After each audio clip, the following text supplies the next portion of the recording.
1995년 원격 영상재판에 관한 특례법이 제정되면서 도입된 영상재판은 증인신문과 변론준비기일 등에 제한적으로 실시되었어요. 그러다 2021년 민형사소송법이 개정되며 확대 실시되었고요.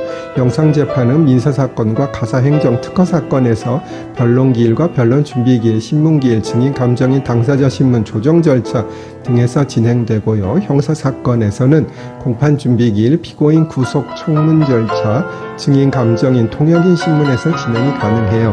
아직 형사는 공판기일은 안 되지요. 법원 안팎에서는 영상재판 확대가 재판의 신속한 진행에 도움이 된다는 긍정적 반응이 나옵니다.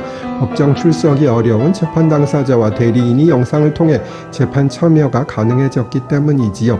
저는 영상재판을 위해서 마이크도 장만했어요. 제가 영상재판을 신청한다고 하는데 의뢰인들이 반대하지 말아주셨으면 합니다. 제가 수업 시간에 공부 얘기 많이 안 하시는 선생님 말씀드렸는데 저는 꼭 법률 얘기만 해야 하는 입장은 아니니 다른 얘기를 가끔 하더라도 이해해 주세요.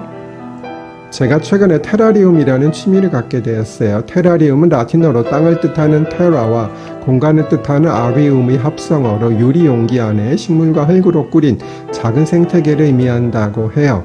물과 산소의 순환이 용기 안에서 이루어져 식물이 자생하도록 하여 작은 생태계가 유리 안에 존재하는 것이지요. 제가 만든 거 올려봐 드릴게요. 이게 1호 작품이고요. 이게 2호 작품이고요. 크기가 가늠이 안 되실 텐데 유리 화병의 지름이 1호는 15cm, 2호는 12cm로 아주 작은 것들이에요. 다음에 더 큰 거 만들면 보여드릴게요. 다음 쇼츠에서는 테라리움에 어떤 재료가 들어가는지 말씀드릴게요. 전의 쇼츠에서 이어집니다. 테라리움은 일반 화분과 달리 밑에 물이 빠지는 구멍이 없어요. 그래서 물이 밑바닥에 고일 정도로 너무 많으면 안 되는 것 같고요. 제일 밑에는 난을 키울 때 넣는 돌, 즉 난석을 넣고요. 그 다음에 숯 활성탄을 넣고요. 그 위에 배양토, 즉 흙을 넣어줘요. 식물은 작고 습한 것을 좋아하며 성장은 빠르지 않고 직사광선이 없어도 잘 자라는 식물을 선택하면 되고요. 대부분 이끼를 넣어서 초원이나 숲의 이미지를 주고요. 화산석이나 기타 돌을 넣어서 바위의 이미지를 주면 됩니다. 그리고 필수는 아니나 귀여운 피규어를 포인트로 넣어주기도 하고요. 또 LED 등으로 불도 비춰주면 좋고요.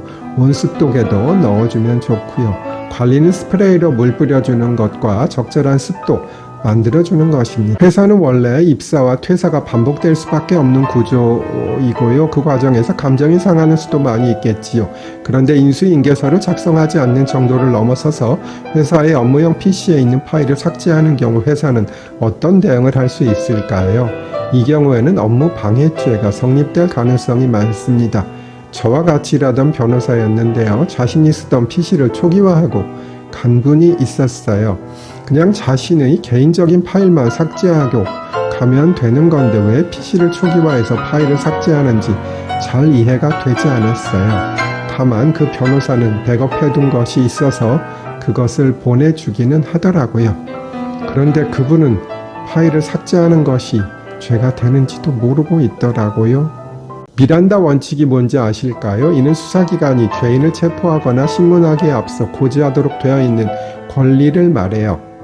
만약 이를 고지하지 않은 상태에서 이루어진 구속이나 신문은 효력이 없는 것으로 판단될 수 있으며 그러한 과정에서 이루어진 자백은 독수, 독과 이론에 의해 재판에서 철저하게 배제된다고 해요. 그런데 여러분, 미린다 음료수 아시나요? 어릴 때 많이 먹어보기도 한 과일, 즉 오렌지, 파인애플, 포도 향의 탄산음료입니다. 그런데 저는 그것을 평생 미란다로 알고 있었는데요. 검색을 해보니 미란다가 아니라 미린다네요. 그런데 대부분의 사람들이 미린다를 미란다라고 오해하고 있다고 해요. 인터넷 검색을 해보니 그 이유로 3가지를 들고 있는데 쓰잘데없는 얘기인 것 같아서 더 말씀은 안 드리고요. 다음번에 미란다 원칙 자세히 설명드릴게요.